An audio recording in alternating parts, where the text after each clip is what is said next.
नमस्ते। पड़ोसी देश में मुल्लाओं के चुनावी तमाशे ने भारत की बाछें खिला दी है।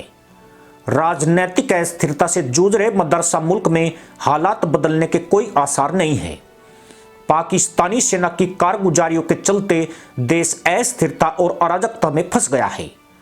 यह परिस्थितियां परोक्ष तौर पर भारत के लिए अनुकूल कही जा रही है, क्योंकि अब इस देश को बर्बाद करने में भारत को ज्यादा कुछ करने की आवश्यकता नहीं है, बल्कि इसके लिए वहां की सेना ही काफी है, जो राजनीति में हस्तक्षेप करके खुद ही देश के मुल्ला तंत्र की धज्जियां उड़ा रही है।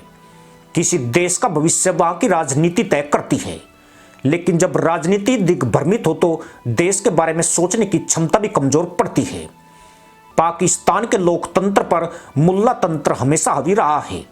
यहां इलेक्शन की बजाय सिलेक्शन होता है। ताजा चुनाव परिणाम अपने पुराने इतिहास को ही दोहरा रहे हैं। पाकिस्तान की सत्ता को कंट्रोल करने वाली सेना ने जायलों के बीच में गुड़ में चिपकी मूंगफली फेंक दी है, जिसके लिए मुल्लाओं के बीच जूतम पैजार और घमासान शुरू हो गया है। पूरी दुनिया के साथ भारत भी मदरसा पैदाइश के 3 दिवसीय जारी ड्रामे को देख रहा है। पाकिस्तान में संसदीय और प्रांतीय चुनाव के लिए वोटों की गिनती अभी भी जारी है। जायलों के इलेक्शन कमीशन ने अभी तक भी अंतिम चुनाव परिणाम की घोषणा नहीं की है, और शायद रविवार तक की तस्वीर पूरी तरह साफ हो पाएगी। दुनिया तो छोड़िए, खुद मदरसा कौम को ही नहीं पता चल पाया है कि आखिर देश में क्या चल रहा है और कौन जीता कौन हार रहा है।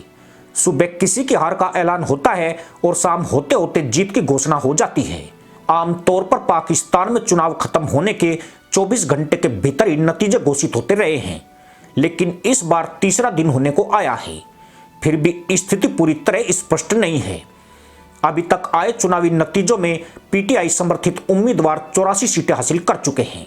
नवाज शरीफ की पीएमएलएन 65 सीटें, बिलावल भुट्टो जरदारी की पीपीपी 42, जेयूआईएफ 1 और अन्य ने 27 सीटें हासिल की है।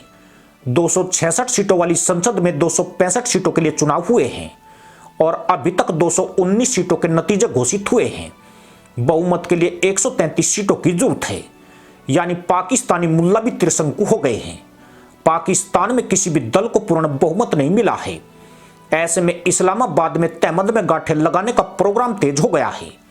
देर रात पूर्व प्रधानमंत्री शहबाज शरीफ ने पीपी प्रमुख बिलावल भुट्टो और आसिफ अली जरदारी से मुलाकात करके नई सरकार बनाने की कवायद शुरू कर दी है। पर असली खेल तो निर्दलीय प्रत्याशी के तौर पर जीतकर आए सांसद करने वाले हैं। पाकिस्तान में निर्दलीय चुनाव लड़ना ही एक अभिशाप है। ऐसे सांसदों की कोई खास वैल्यू नहीं होती है, क्योंकि पाकिस्तानी कानून के मुताबिक उन्हें जीत के 72 घंटे बाद किसी न किसी पार्टी में शामिल होना होता है, अन्यथा वे अपनी सीट गंवा देंगे।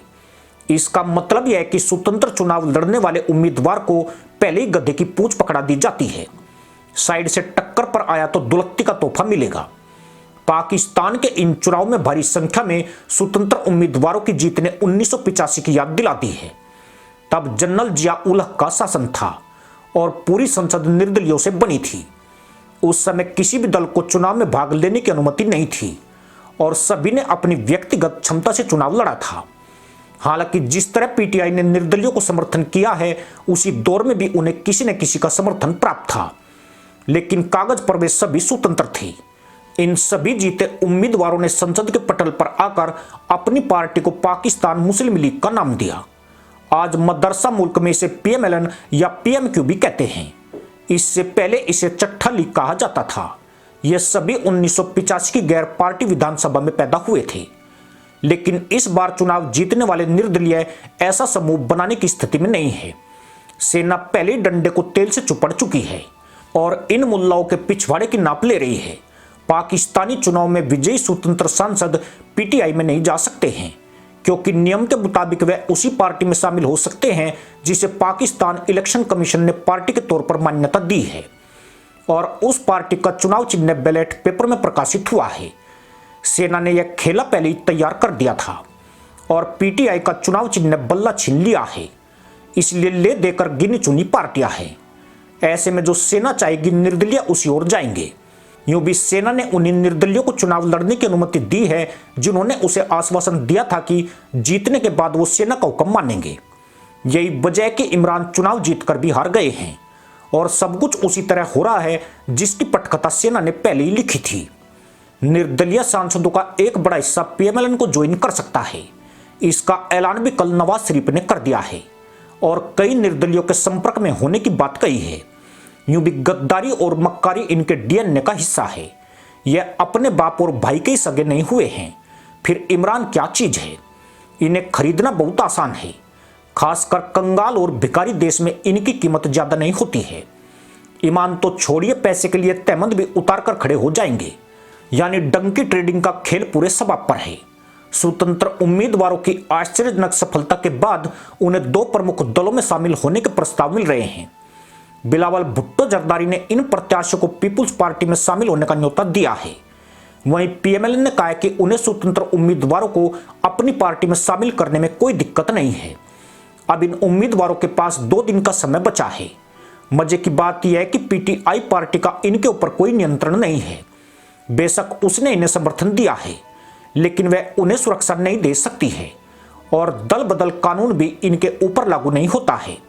जाइलो के देश के मुल्लाओं की धींगा मुश्ती अब रोमांचक मोड़ में आ गई है, जहां मुल्ला तंत्र के कारनामे ओतप्रोत करने वाले हैं। गवारू मदरसा पैदाइश का तमाशा अभी और भी इंटरटेनमेंट करेगा।